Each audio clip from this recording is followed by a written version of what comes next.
A warm autumn evening. A young woman sits at the kitchen table. The children are asleep. She contemplates Peter's proposal, dreaming. Their wedding is a week away.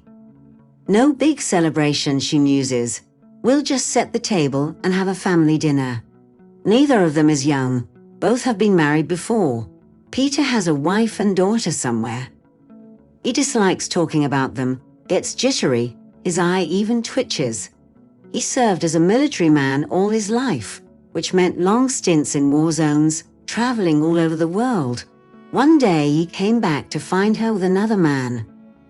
He packed his things and left in silence, moving to the village after his mother's death, inheriting a small house. He had to start from scratch. Sarah's family life didn't work out either.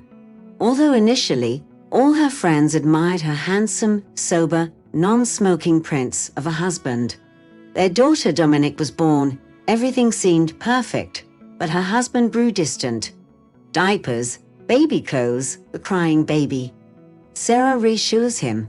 It's like this in every family. I don't mind the diapers. Sawyer mumbles. I just expected a son, not a girl. It's okay, Sarah smiles, kissing her husband. Wait, in 3 years, you'll have a son. 3 years later, as promised, Sarah gave birth to twins, Misha and Vovka. But her husband didn't seem particularly happy about becoming the father of sons, not even showing up to pick up the children and wife from the hospital. Sarah worries something might have happened to him or their daughter. Nervously, she watches out the bus window all the way. When she arrived with the children, her fears were confirmed, but not about Sawyer, rather about her mother-in-law, Nora. The elderly woman had been watering the garden and fainted. Later, it was found out she had a stroke. Sarah wasn't upset that her husband didn't meet her. She understood how hard it was for him. The tough days began. The twins were very restless. One would wake up just as the other fell asleep, crying constantly. Sarah darted between the children and the sick mother-in-law. Sawyer distanced himself, becoming irritable, lost in his thoughts. Finally, one morning, he packed a suitcase and declared, "I'm leaving for work," he said, avoiding eye contact. "We can't go on like this. Mother needs care, a nurse, medicine. I have to provide for the kids. I am their father." "Sawyer, but what about me?" asked a frightened Sarah. "I can't manage alone. I need your help here." "I'll send money," he replied. "We'll hire a nurse for Mother. It'll be easier." Arguing was pointless. He left. Only a month later, kind neighbors came running to Sarah with news. "Sawyer's in the city with another woman," giggled a neighbor. They saw him with a lady from the store, holding hands, looking cozy.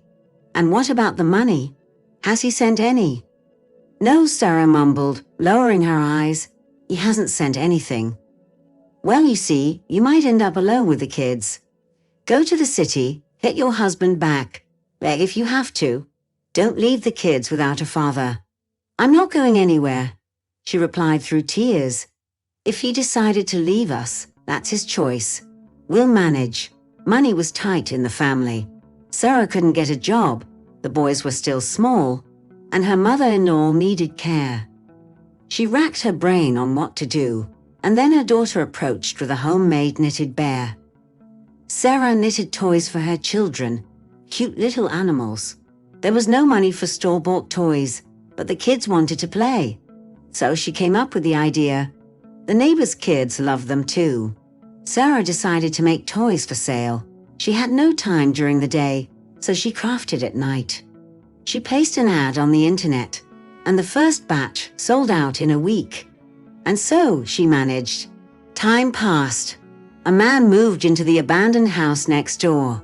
One morning, she heard the sound of an axe. Looking out, she saw a bearded man with graying temples chopping wood. She greeted him. They started talking. Sarah would advise him on what and where to plant, while Peter helped her dig up the garden, fix the fence, or mend a chair leg.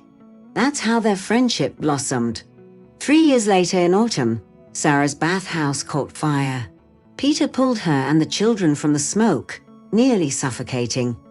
From that day on, he became family, often visiting and playing with the kids like a father. The boys quickly grew attached to him, following him like ducklings. Even the daughter spun around, eager for male attention. That autumn, Sarah's mother-in-law passed away. She's at peace, Sarah sighed. But how to afford the funeral? Money from toy sales barely covered groceries. Dominic started first grade, and all their savings went towards school supplies, leaving nothing for clothes or shoes. What to do? Peter offered to help with the funeral, and subtly hinted that they weren't strangers to him. And 6 months later, he proposed to Sarah, but she brushed it off. Years passed, and Peter brought it up again. "Why are we acting like kids, Sarah?" "We've known each other for so long," he said, wrapping an arm around her shoulders. "Let's get married. You mean a lot to me, you see that. And the kids too. I can't imagine my life without these rascals. Marry me." "All right," she shrugged shyly. "Let's get married." Her ex-husband Sawyer never helped or showed any interest in how his children were doing all these years. Sarah finalized the divorce and decided to start anew. One morning, she sent the kids off to school. Dominic was in 8th grade, the boys in 5th. She was lost in thought when an unexpected phone call brought her back to reality.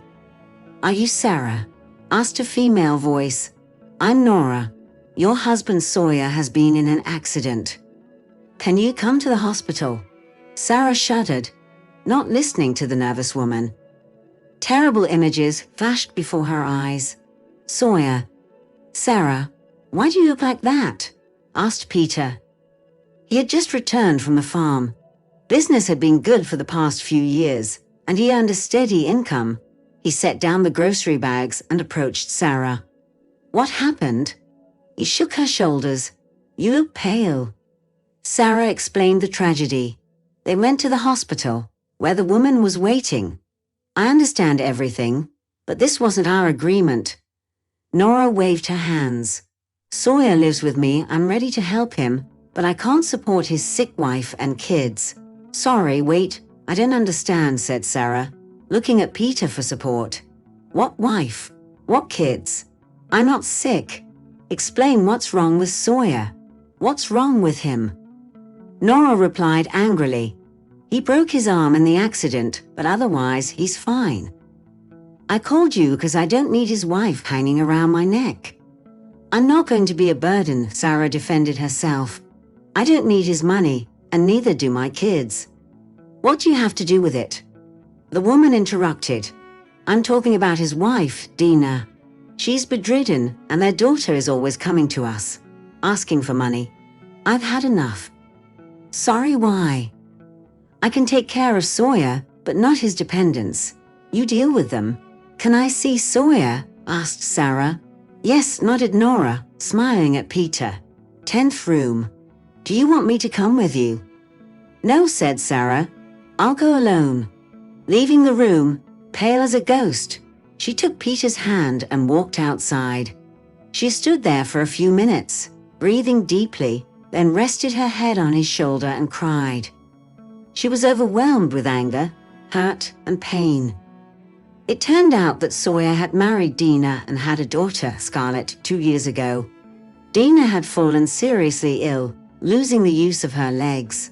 Sawyer had met Nora at the market and left his family, abandoning his sick wife and daughter. "Peter, let's visit them," asked Sarah. She remembered how she was left alone once. "Just a visit. They have a little girl." "Sure, Sarah," he agreed. "Why not?"